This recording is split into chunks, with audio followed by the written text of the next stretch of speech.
Nós estamos fazendo um breve estudo sobre o livro do profeta Joel. E hoje nós vamos meditar em Joel, capítulo 2, dos versículos 23 ao 32. Seja muito bem-vindo a mais essa meditação do canal A Lâmpada para os Meus Pés.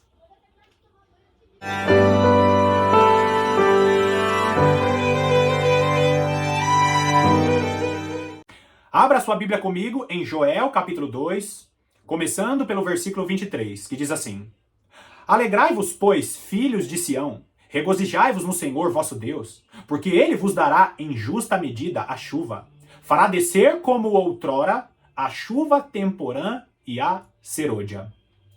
No vídeo de hoje nós vamos ver que esta passagem, que todos esses versículos, são altamente espiritual. O profeta Joel, como um profeta do Senhor, ele usa uma linguagem profética. Essa linguagem profética com termos da agricultura nos mostra o que o Senhor está fazendo ao longo das gerações através do agir do Espírito Santo. Agora, ele diz, alegrai-vos, pois, filhos de Sião.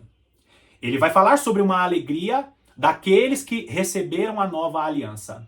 Você sabe muito bem que a antiga aliança ela foi feita no Monte Sinai, a nova aliança está sendo feita no Monte Sião e vai se concretizar quando Jesus Cristo estiver reinando no Monte Sião.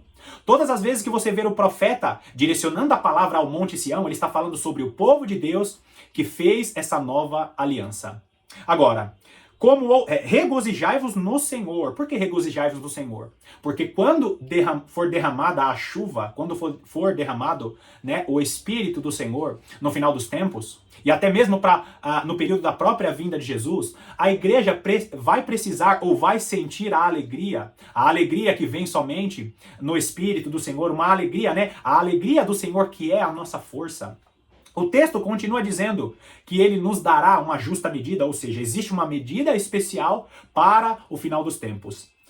E usando essa linguagem da agricultura, ele cita mais uma vez a chuva temporã e a chuva serôdia.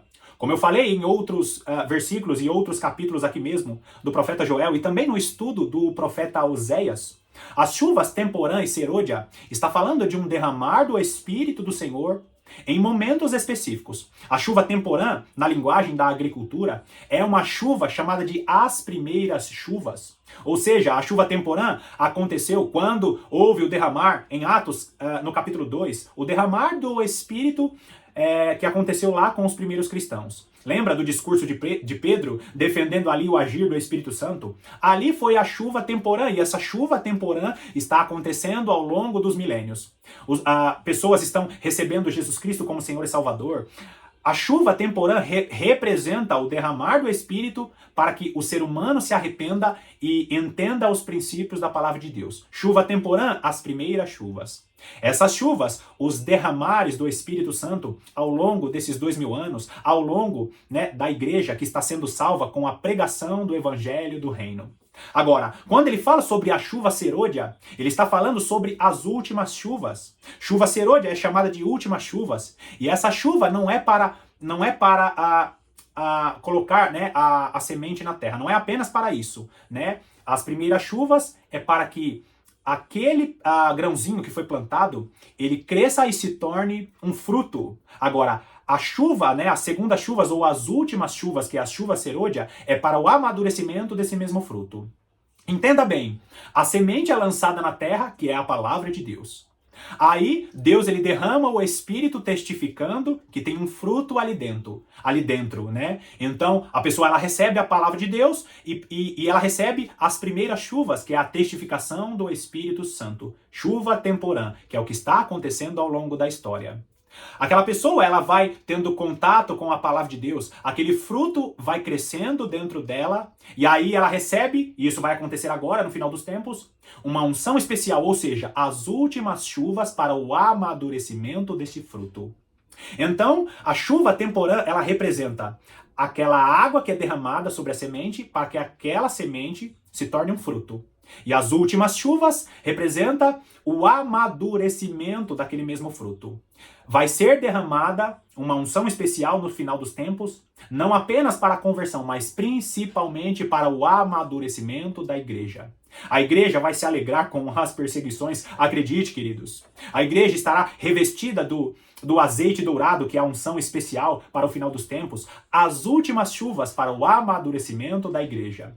É por isso que o texto fala: filhos de Sião, regozijai-vos, se alegrem, por quê? Porque uma justa chuva estará sendo derramada sobre vocês. Agora, versículo 24: as eiras se encherão de trigo e os lagares transbordarão de vinho e de óleo. Aqui mais uma vez, figuras, né, como o fruto da terra, linguagens da agricultura, estão sendo inseridas para falar sobre coisas espirituais. Como, por exemplo, o próprio trigo, ele representa a igreja. Lembra quando Jesus falou: eu sou o grande trigo, eu vou cair na terra para que dê mais fruto.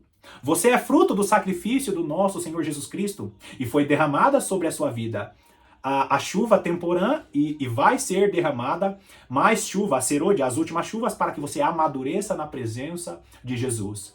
Então, quando ele diz: as eiras se encherão de trigo, ele está dizendo: muito mais cristãos vão surgir. Por quê? Porque a semente está sendo lançada, as chuvas estão sendo derramadas para que haja mais cristãos, mais pessoas conheçam a palavra de Deus. No final dos tempos, queridos, muitos cristãos vão amadurecer e muitas pessoas vão receber Jesus Cristo como Senhor e Salvador. As eiras se encherão de trigo. As eiras se encherão de trigo porque aquele, né, que está cultivando a terra vai lançar, né, tem todo aquela figura do trigo sendo malhado, do trigo sendo separado também da palha, né, sendo separado ali do joio. A salvação virá porque as eiras se encherão de trigo. E ele fala também que as eiras se encherão de trigo e os lagares transbordarão de vinho.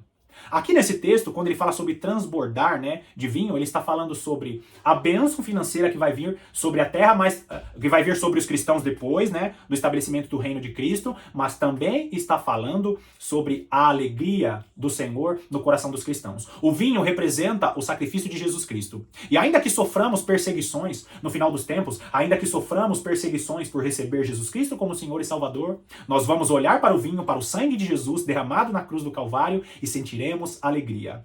E por fim ele diz ele diz assim, né, que transbordarão de vinho e de óleo. O óleo representa a unção, a capacitação do Senhor sobre a igreja para ministrar a palavra e para acordar aqueles que estão dormindo. No final dos tempos será derramada a chuva. Muitos cristãos, o trigo, vão florescer, frutificar. Esse mesmo trigo, esses mesmos cristãos vão estar alegres com o vinho, com a alegria do Senhor, por causa desse mesmo vinho, que é o sangue de Jesus. E logo em seguida, o óleo, o derramar do Espírito Santo, e o Espírito Santo testificando em nossos corações que nós somos filhos de Deus. Olha o versículo 25. Nós lemos o 24, agora vamos ler o 25. Restituir-vos-ei os anos que foram consumidos pelo gafanhoto migrador, pelo destruidor e pelo cortador, o meu grande exército que enviei contra vós outros. O grande exército do Senhor são os reinos que foram instrumentos de juízo de Deus. Assista ao vídeo anterior, que eu falei com mais detalhes, né, a respeito desses 4 gafanhotos, que foram as nações que subjugaram Israel. E essas nações vão estar tipificadas no final dos tempos, através do governo do anticristo, através do sistema deste mundo, para tentar oprimir o Israel literal e para tentar oprimir a igreja do Senhor. Não esqueça de assistir os vídeos anteriores. Olha o versículo 26. Comereis abundantemente e vos fartareis, e louvareis o nome do Senhor vosso Deus, que se ouve maravilhosamente convosco, e o meu povo jamais será envergonhado. Mais uma vez, o profeta, ele dá um giro e mostra algo muito, muito além, né, em relação ao futuro. Por quê?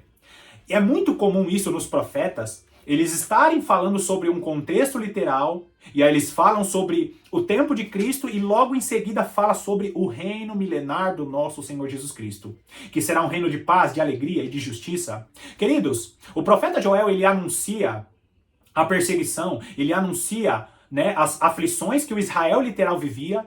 Logo depois ele fala sobre a salvação que haverá em Cristo Jesus, e agora ele está falando sobre a abundância que vai acontecer quando o reino de Cristo for estabelecido.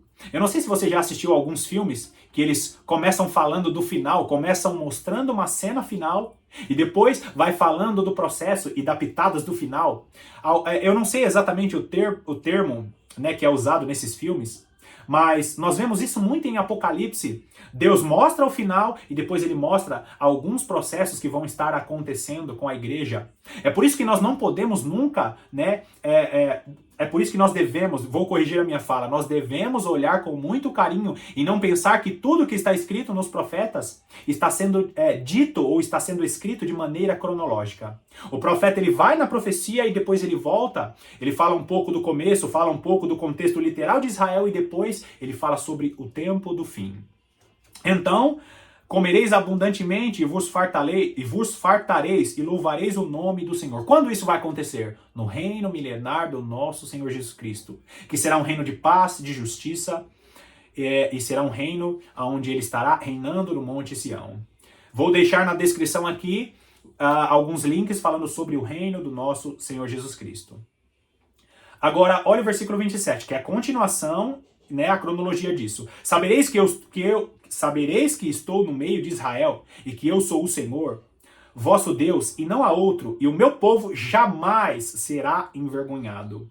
Quando ele fala, e estarei no meio de Israel, ele está fazendo referência à festa dos tabernáculos. Queridos, é muito importante você entender, né, para você compreender as profecias de Joel, você precisa entender o significado das 7 festas do Senhor. Quando ele fala, eu estarei no meio de Israel, ele está fazendo referência à festa dos tabernáculos. A festa dos tabernáculos que foi celebrada, né, de maneira literal pelo Israel na carne, por esse Israel que nós conhecemos. Mas essa festa dos tabernáculos, ela aponta para o período em que Deus estará habitando no meio do seu povo. O reino milenar, o reino do nosso Senhor Jesus Cristo. Quando o próprio Deus, através de seu Filho, estará caminhando no meio deles. É por isso que o texto fala, e sabereis, né, que estou no meio de Israel, que eu sou o Senhor vosso Deus. Israel jamais será envergonhado. Quando que isso vai acontecer, queridos? Quando Jesus Cristo estiver reinando no reino milenar. A festa dos tabernáculos acontecendo de maneira literal.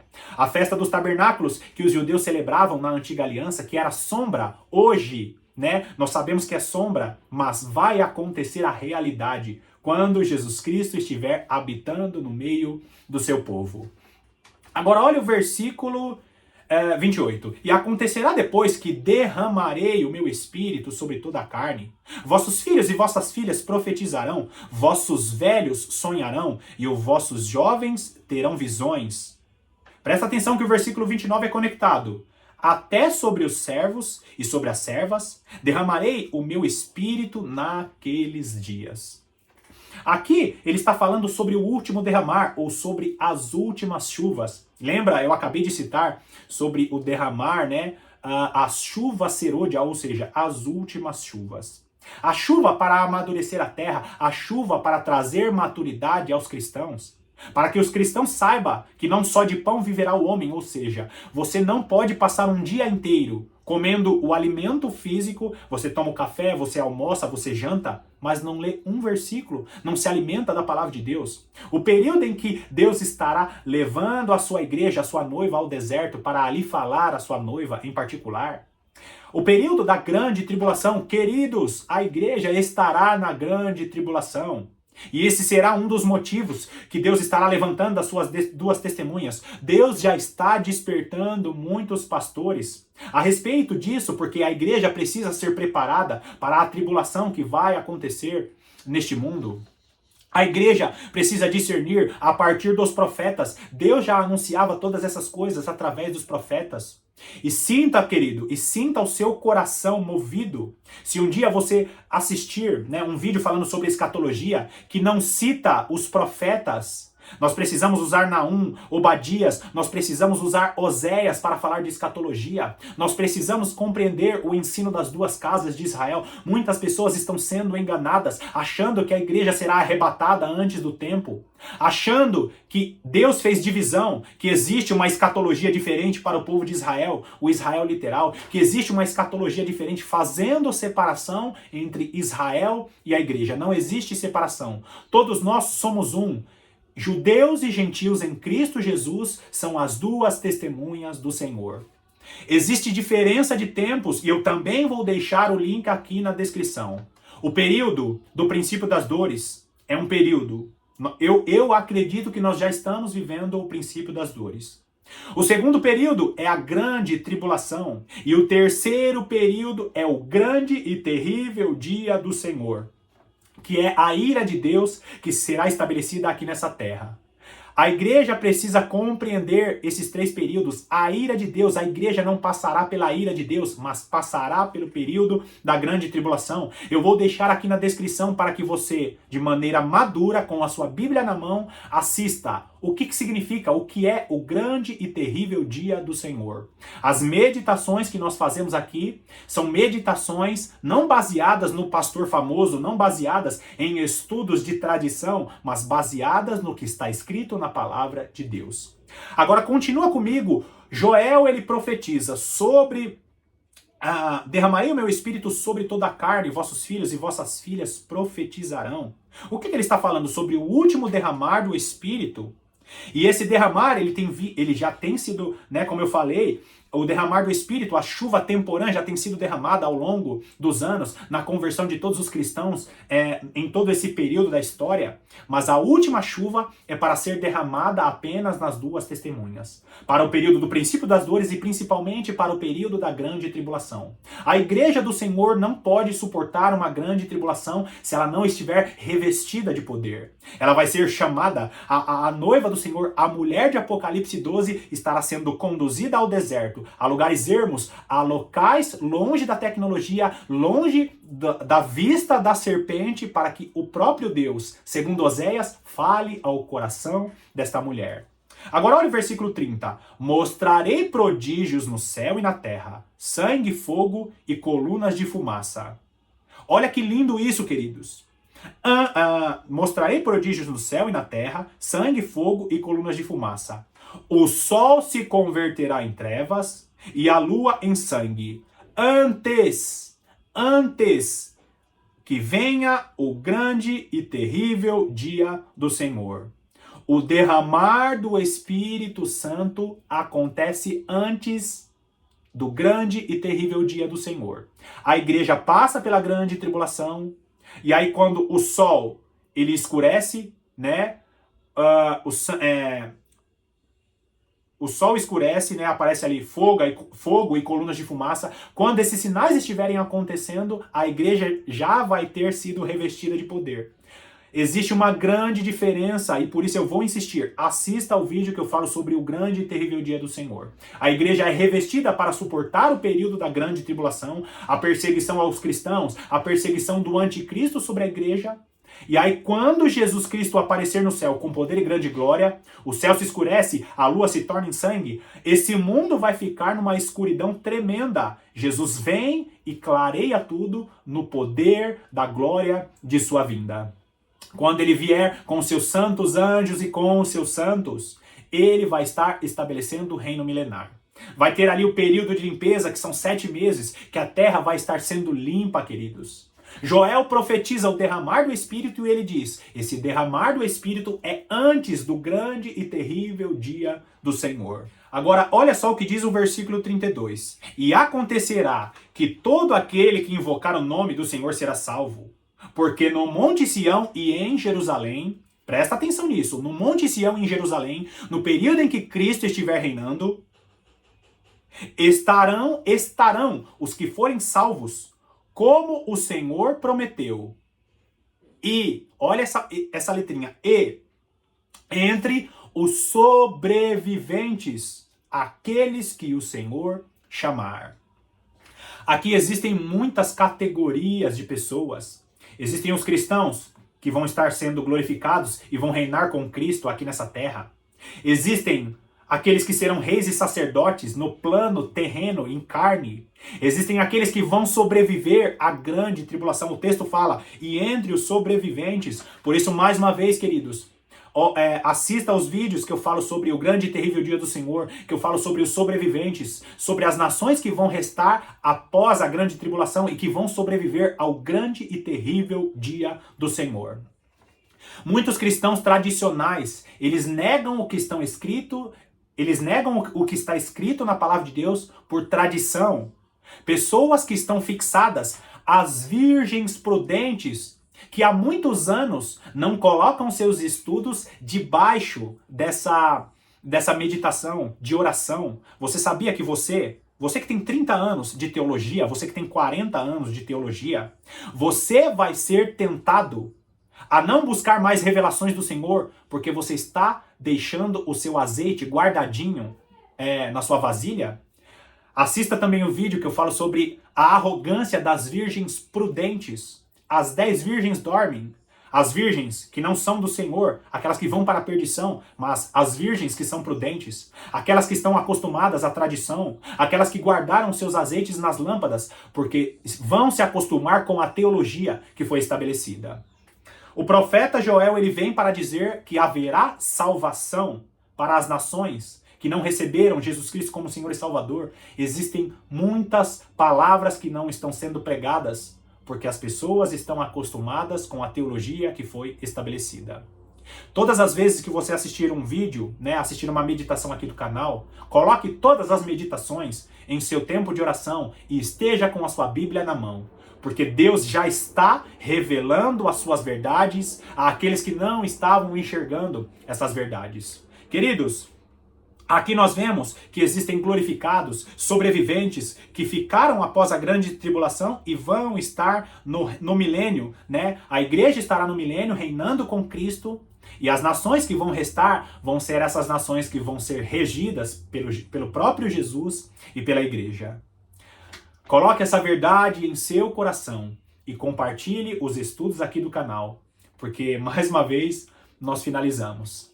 Muito obrigado pela sua companhia, eu espero que Deus tenha falado ao seu coração e eu espero também que esses breves estudos do profeta Joel sejam bênção para a sua vida e para a vida daqueles que estão ao seu redor. Obrigado pela sua companhia e eu te aguardo nos próximos estudos.